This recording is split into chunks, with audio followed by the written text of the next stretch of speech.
Cortijo, ¿cómo estás? ¿Qué tal, Carlos? Buenas noches. Pues nada, un placer volver a tenerte aquí en esta sección. Ni olvido ni perdón, que por cierto te tengo que decir que el número de comentarios que me llegan, todos satisfactorios y dando la enhorabuena porque hayamos creado un espacio para, uno, recordar y homenajear.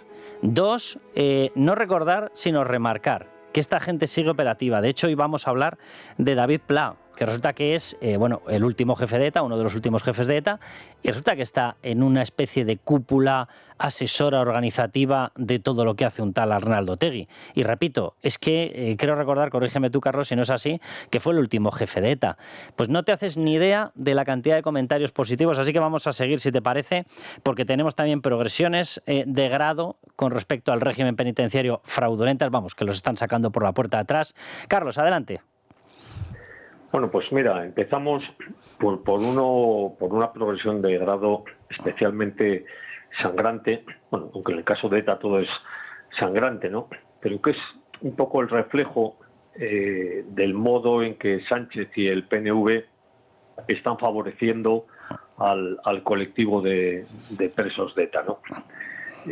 Vamos a hablar de lo que supone la progresión al tercer grado penitenciario, que se está produciendo especialmente o como continuación del acercamiento que inició Pedro Sánchez como pago al apoyo a su moción de censura a través de los acercamientos que organizó Marlaska, porque ya todos los presos de ETA están en el País Vasco, y vamos a hablar de cómo se producen de manera fraudulenta esas progresiones de grado que lo que permiten en el grado tercero es que los presos únicamente duerman en la cárcel de lunes a jueves. El resto del día y el fin de semana están o trabajando o en su casa o haciendo lo que les parece oportuno. Vamos a hablar de Mikel Otegi. Mikel Otegi era un militante de Jarrai que vivía en un caserío en Itsasondo y que el 10 de diciembre del año 95 asesinó con su escopeta por la espalda a dos agentes de la Ertzaintza, a Iñaki Mendelucie y a José Luis González. Y la semana pasada, el juez de vigilancia penitenciaria, atendiendo a la propuesta de la Junta de Tratamiento de la cárcel de Zaballa en Álava, porque esto funciona así, le ha otorgado el tercer grado que, como digo, le permite estar fuera de prisión, salvo dormir de lunes a jueves dentro de la cárcel. Y por supuesto esto se ha hecho a través de una prevaricación como la copa de un pino, porque incumple los requisitos que están establecidos en el reglamento penitenciario y la ley para que se pueda conceder, ¿no? Como es, por ejemplo, el abono de la responsabilidad civil a los familiares de los asesinados y la colaboración con la justicia para el esclarecimiento de los crímenes de ETA, que todavía hoy son más del 40% que están sin esclarecer. Y como esto especialmente sangrante y que refleja un poco la podredumbre de la sociedad vasca, ya entonces, en el año 95, pero también ahora, creo que es conveniente recordar que este individuo fue juzgado en el año 97 no en la Audiencia Nacional, sino en lo que siempre quiso ETA, que era lo que ellos llamaban el juez natural, de manera que la presión popular y el miedo hiciera que las condenas pues fueran distintas a las que tenían que ser, ¿no? Y como Jarrai no fue decretada como organización terrorista hasta el año 2007, este individuo fue juzgado en San Sebastián a través o con un jurado popular que tardó tiempo en constituirse porque hubo muchas personas que renunciaron por miedo. Y lo sorprendente del resultado de este juicio es que el jurado popular le declaró inocente a Mikel Otegi porque consideró que no era dueño de sus actos, son palabras textuales. Y uno de los testimonios, fíjate, no era dueño de sus actos, pero uno de los vecinos que testificó en el juicio dijo que tras oír los disparos se acercó al caserío y le oía a este individuo, a Mikel Otegi, decir exactamente, dijo, 2 hijoputas menos. O sea, era la persona que no era dueño de sus actos, pero que era plenamente consciente. O sea, no era dueño de sus actos, pero apuntaba bien, ¿verdad? Efectivamente, cargó la escopeta y por detrás asesinó a estos dos agentes. Y otro dato importante, Carlos. En octubre del año 91, el gobierno de España transfirió la competencia de prisiones al gobierno vasco, que antes nunca la quiso mientras ETA mataba. Y desde octubre del año 21 hasta junio de este año, el gobierno vasco ha otorgado 103 progresiones de grado a presos de ETA. Es decir, 103 presos de la banda terrorista ETA van solamente hoy a la cárcel a dormir de lunes a jueves gracias a que la Administración de Justicia del Gobierno vasco, por cierto, con una consejera del Partido Socialista en el frente, ha otorgado 103 progresiones de grado. Déjame, Carlos, que lo traduzca a mi estilo. Vamos a ver, 103 etarras están disfrutando de un régimen de libertad, semilibertad, me voy a dormir cuando me da la gana, porque ese es el acuerdo que cerró Pedro Sánchez con Bildu, es decir, los proetarras, y con PNV, es decir, sus amigos, para sentarse en la Moncloa. Y a cambio, 103 elementos de esta calaña están dando vueltas por las calles.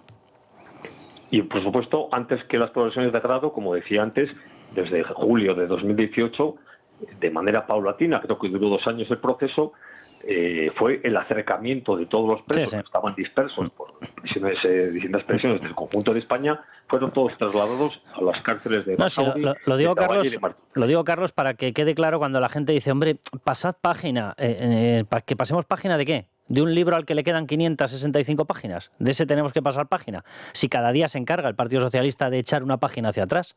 Son ellos los que están permanentemente dando dádivas a gente que están condenados por asesinatos. Es que es surrealista, pero pues bueno.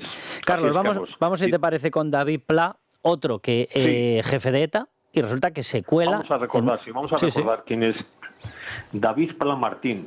¿Quién es Carlos y el poder? Carlos, ¿quién es y el poder que tiene en estos momentos? Pues mira, en estos momentos, como consecuencia de un congreso que se celebró en enero de 2022 en Bilbao, el tercer congreso de Sortu, este sujeto fue designado, esta es la denominación, responsable del marco de orientación estratégica de Bildu. Por hablarlo con claridad, es el número 2 tras el secretario general de Sortu, que es otro vasco de pura cepa, como es Arkaitz Rodríguez Torres. Pero ¿quién es David Pla? David Pla, que nació en el año 75, en la década de los 90 ya era un dirigente de Jarrai. Como era dirigente de Jarrai, ya sabíamos que cuando se va ascendiendo en el escalafón, pues de ahí pasó a militar directamente en la organización terrorista ETA. Y fue detenido en el año 2000 como miembro unos le llamaban el Comando Aragón, otros el Comando Basajaun, que era, recababa información para intentar asesinar al que entonces era alcalde del Partido Popular en Zaragoza. Y como miembro de este comando fue condenado a 6 años de prisión. Al cumplir la condena, pues como hizo Mikel Otegi después del juicio de San Sebastián, este también huyó a Francia.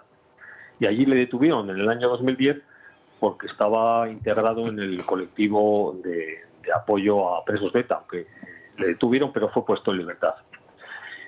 Él siguió ascendiendo peldaños dentro del escalafón de la banda terrorista y el 20 de octubre de 2011 fue uno de los 3 encapuchados con capucha blanca y boina negra de la que llevaban a rosca. Fue uno de los encargados de leer, en castellano eso sí, el comunicado de final, como decían ellos, de final de la actividad armada. Después de este comunicado, la Audiencia Nacional dictó una euroorden para que fuera detenido y juzgado en España por su pertenencia a ETA.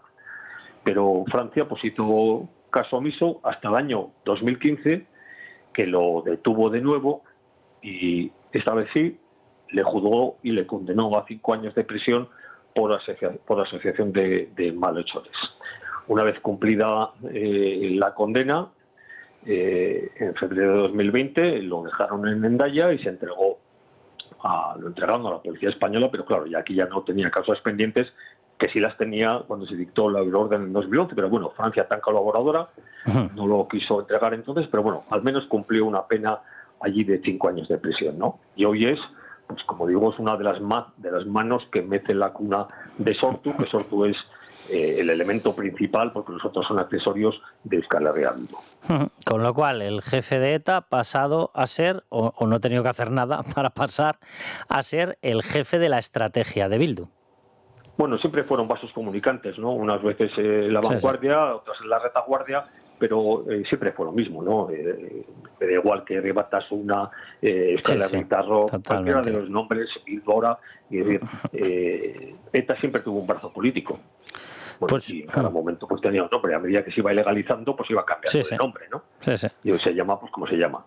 Pues si te parece, vamos con los aniversarios de estas familias, que nos lo agradecerán, obviamente, ya que hay un montón de gente que ha decidido, poco menos que hay que borrarlos de la historia. Ahora que recuperamos historias, oye, pasadas, las transformamos, hacemos de todo, menos recordar a gente que dio su sangre por España, por la libertad y por la Constitución.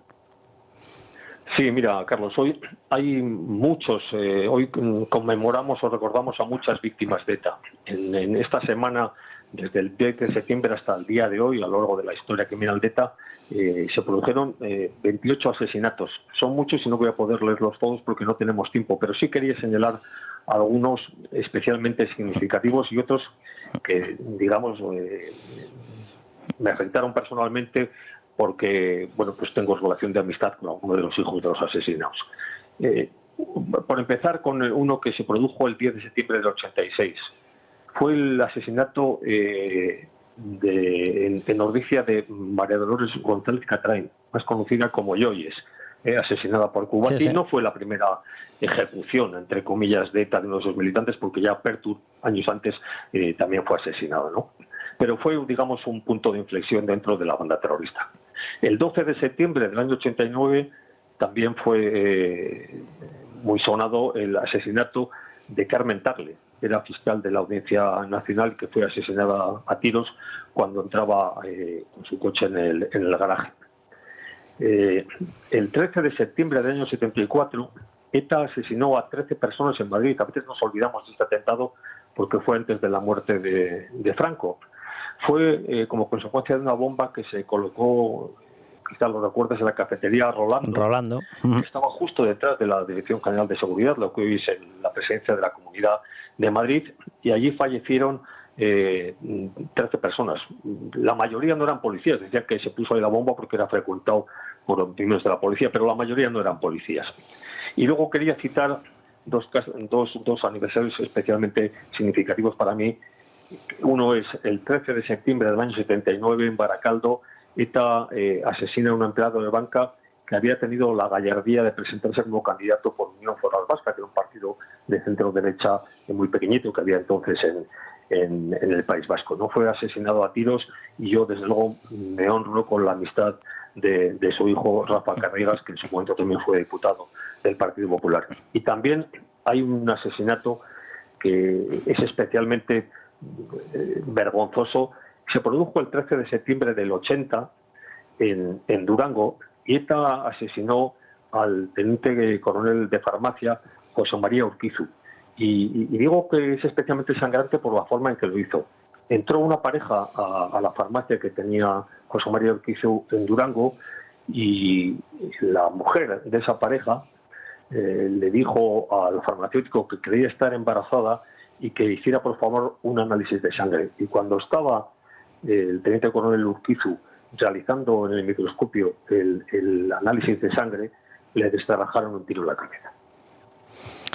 Pues Carlos, nuestro homenaje para todos y mis felicitaciones a ti, porque te lo repito, no te haces idea la cantidad de gente que me está enviando felicitaciones, así que yo te las traslado por esta sección y por lo que estamos haciendo. Carlos, que un abrazo enorme. Lo importante, Carlos, es la sección, no quien la verbalice. Bueno, exacto. Lo importante es que recordemos que hay cosas muy importantes para España y que siguen ocurriendo a fecha de hoy. Carlos, que un abrazo enorme. Un abrazo para ti, Carlos. Buenas noches. Bueno, pues ¿qué quieren que les diga? Es el broche, yo creo que perfecto, porque, repito, hay una persona que se llama Pedro Sánchez que está intentando en estos momentos volver a llevarnos a un clima que es una auténtica aberración, climas de enfrentamiento, climas de tensión, climas de violencia. Utilizan hasta una vuelta ciclista a España con tal de conseguir cualquier motivo con el que tapar su corrupción. Si tiene que generar una ola de antisemitismo, la genera. Y va y resulta que es el mismo que el que pacta con el partido que representa a todos estos asesinos y que tiene a prácticamente 90 de estos asesinos en sus listas. Y resulta que nos acusa a todos los demás de tener un discurso de odio. ¿Perdón? ¿Discurso de odio? No es un discurso, lo suyo evidentemente no es solo un discurso, es un discurso y es una acción de odio. No duden todos ustedes que haremos todo lo posible porque esta etapa sea lo más corta posible y que seguiremos levantando todos los casos de corrupción que encontremos hasta que este señor tenga que hacer lo que en democracia es obligatorio cuando sabes que no tienes ningún respaldo, que es convocar elecciones. ¡Viva España y viva la libertad!